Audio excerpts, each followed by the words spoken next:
January is gearing up to be a month-long battle for the voters of Iowa. The caucus is set to take place on February 3rd, and if any candidate doesn't get at least 15% support, they're locked out of the race. So what do the presidential hopefuls need to be doing to ensure that they garner that minimum? Here to weigh in on Iowa's significance and who has a serious shot at winning the state is Democratic strategist and Pete Buttigieg surrogate, Jennifer Holdsworth. Great to see you, lady. Good to see you.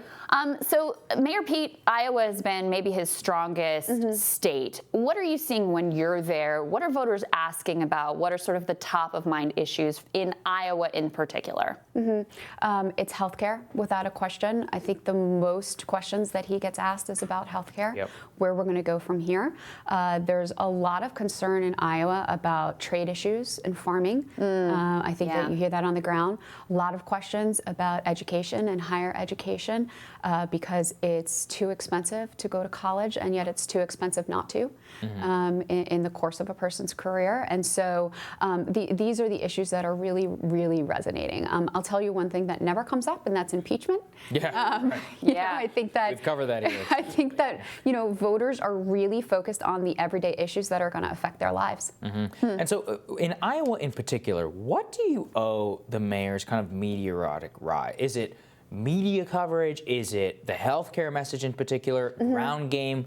A confluence of all of those things. As somebody who was actually involved with this, how did this happen? Yes. Yeah. I think it is all of those things that you just mentioned and more. The mayor has a message that resonates. The mayor speaks to the American people in a way that they can understand it. And he does that because he has not spent time in Washington. He moved back to his small town. He ran for mayor. And he likes to say all the time that there's no Democratic or Republican way to fill a pothole. And when he speaks to the voters about these issues, he explains it in that way. He doesn't explain it in a Democratic way or a Republican way. He explains it in ways that are going to affect their everyday life, and that is really resonating. How do you see him as different from Joe Biden in terms of their ideology?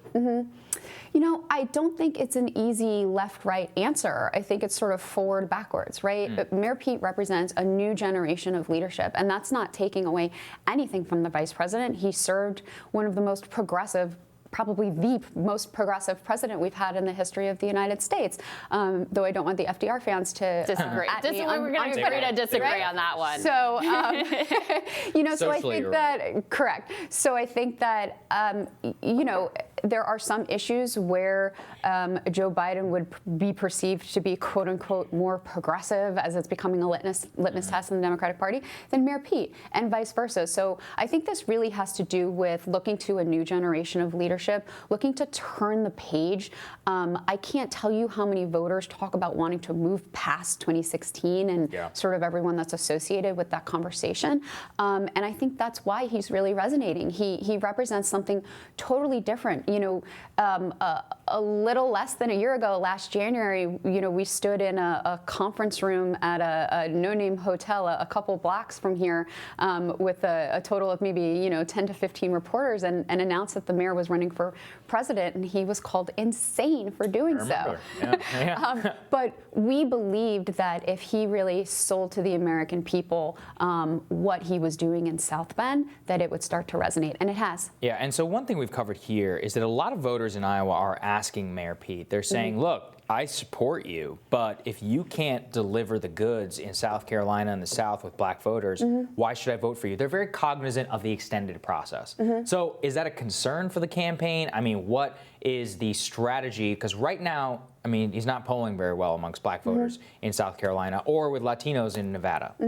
I think that the more that voters get to know him, the more his quote-unquote polling numbers will increase. And I think it's very important to treat poll numbers for what they are right now. They're not indicative of outcome. They're a reflection on performance, a snapshot in time during when the poll was taken.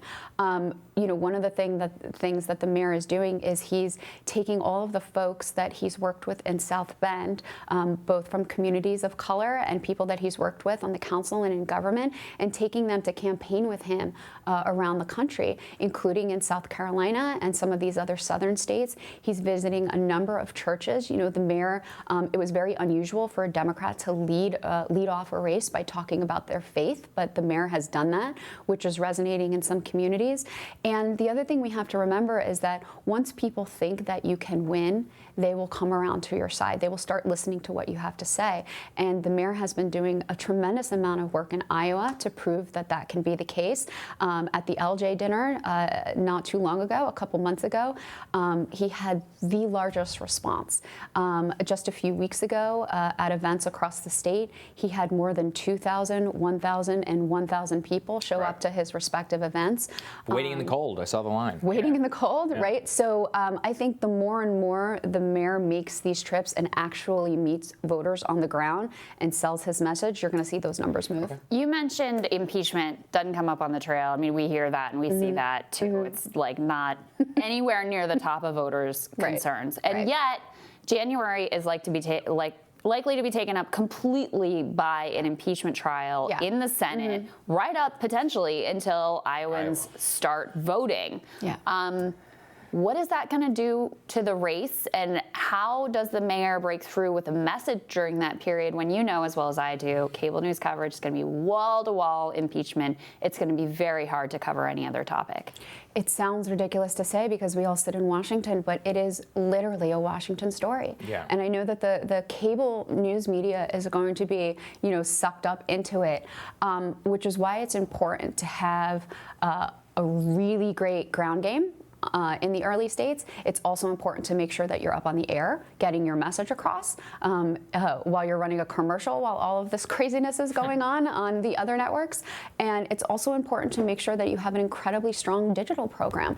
I think, God forbid, but I think that there's one thing that President Trump and his team did exceedingly well in 2016. Now, obviously, I think that there were nefarious intentions, but aside from those and the Russia influence, he and his team had an incredible digital-first program.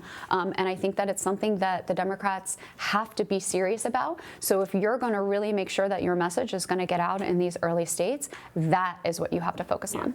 All right. I think that's Jennifer, well said. thank you so much. We'll be talking about lots of other stuff here, so come know. back and talk to us during January. Will do. Thank you, Jennifer. Thank you. We'll have more for you right after this.